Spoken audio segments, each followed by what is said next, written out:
کافی زمانہ پہلے کی بات ہے جب لکھنؤ میں پہلی مرتبہ بلدیاتی انتخابات کا اعلان ہوا تو پورے لکھنؤ شہر سے یہ ایک نئی چیز تھی، کافی مقدار میں امیدوار سامنے آئے۔ تو جو لکھنؤ کا مین چوک تھا وہاں سے اس زمانے کی مشہور طوائف جو بازار حسن کی پری کہلاتی تھی، دلربا جان، اس نے الیکشن لڑنے کا اعلان کیا۔ چونکہ اس کا طوطی بولتا تھا پورے علاقے میں، اس کا مقابلہ کرنے کی کسی میں سکت نہیں تھی، تو کوئی بھی امیدوار اس کے سامنے کھڑے ہونے کو تیار نہیں تھا، اسے اپنی ہار یقینی نظر آ رہی تھی۔ تو لکھنؤ کے ایک مشہور حکیم تھے شمس الدین صاحب، ان کا حکمت خانہ مطب تھا وہاں پر جہاں وہ لوگوں کا علاج کرتے تھے اور بڑا اچھا علاج کرتے تھے۔ اسے دوست احباب نے قائل کیا، سمجھایا بجھایا کہ ہماری شرم کی بات ہے کہ یہاں سے کوئی طوائف جو ہے وہ الیکشن جیتے اور وہ ہمارے افسر بنے یا ہماری نمائندہ بنے، تو ہم باقی شہر کے باقی علاقوں کو تو ہم منہ دکھانے کے لائق نہیں رہیں گے۔ تو یوں زور زبردستی اسے قائل کر کے الیکشن کے لیے تیار کیا۔ اب جب شمس الدین صاحب کا نام سامنے آیا تو وہ دلربا کی جو کمپین تھی اس میں اور زیادہ تیزی آ گئی۔ اس نے یہ کیا کہ چوک میں روزانہ سر شام وہ وہاں پر ایک بازار سا سجاتی جس میں اس علاقے کی بازار حسن کی تمام رقاصائیں آ کر رقص کرتی، وہ اپنی جلوے بکھیرتی، لوگ جمع ہوتے جاتے، روز بروز مجمع بڑھتا چلا جاتا، اور پورا دن لکھنؤ کے لوگوں کو انتظار ہوتا کہ شام کب آئے گی۔ اتنا جمگھٹا اور ایک جم غفیر وہاں جمع ہوتا، اور شمس الدین صاحب بیچارے ان کے ساتھ وہی ان کے دو چار دوست تھے اور وہ انہی کے ساتھ آگے پیچھے ہوتے تھے، باقی کوئی ان کے ساتھ نہ کوئی بڑا جلسہ کر سکے نہ کوئی بڑی کمپین کر سکے۔ دونوں نے ایک ایک نعرہ دیا، عوام کے سامنے اپنا منشور رکھا نعرے میں۔ دلربا نے کا جو نعرہ تھا وہ یہ تھا کہ ہے ہدایت چوک کے ہر ووٹر شوقین کو، ہے ہدایت چوک کے ہر ووٹر شوقین کو، دلربا کو ووٹ دیجئے نبض شمس الدین کو، یعنی ووٹ مجھے دیں اور نبض اسے دکھائیں۔ شمس الدین صاحب نے اس کے مقابلے میں یوں نعرہ اپنا عوام کے سامنے رکھا، ہے ہدایت چوک کے ہر ووٹر شوقین کو، دل دیجئے دلربا کو ووٹ شمس الدین۔ اب خدا کا کرنا دیکھیں، انسان کچھ سوچتا ہے اور اللہ کی تقدیر کچھ اور فیصلہ کر رہی ہوتی ہے۔ عوام کو شمس الدین صاحب کا نعرہ پسند آیا۔ جب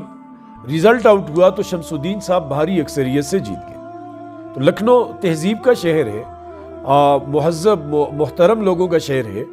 تو یہ دلربا مبارکباد دینے کے لیے ان کے گھر گئی، شمس الدین صاحب کے گھر گئی اور ان سے کہا کہ آپ جیت گئے اور ہم ہار گئے، لیکن میری شکست سے، میری ہار سے ایک بات ثابت ہو گئی کہ لکھنؤ میں مرد کم اور مریض زیادہ ہے۔ یہ بڑی گہری بات اس نے کی تھی، مطلب اس نے یہ سمجھانے کی کوشش کی کہ ووٹر یہ عکس ہوتے ہیں، جو امیدوار جیتتا ہے یہ اپنے ووٹرز کا عکس ہوتا ہے، کہ اب ایک چور آدمی الیکشن جیت رہا ہے تو اس کا مطلب یہ ہے کہ اس کے ووٹر زیادہ تر چور اور کرپٹ لوگ ہیں۔ کوئی دیندار آدمی الیکشن جیت رہا ہے تو اس کا مطلب یہ ہے کہ اس کے ووٹر زیادہ دین کو چاہنے والے لوگ ہیں۔ کوئی شرابی آدمی الیکشن جیت رہا ہے تو اس کا مطلب ہے کہ اس کے لوگ زیادہ ہیں۔ ہماری پاکستان کی سیاست پہ اگر ہم نگاہ دوڑائیں تو وہ لکھنؤ کا الیکشن اپنے پوری آب و تاب کے ساتھ پاکستان کی سیاست میں نظر آتا ہے۔ پاکستان میں بھی 8 فروری کو الیکشن ہونے جا رہے ہیں، تو ہم بھی دیکھیں،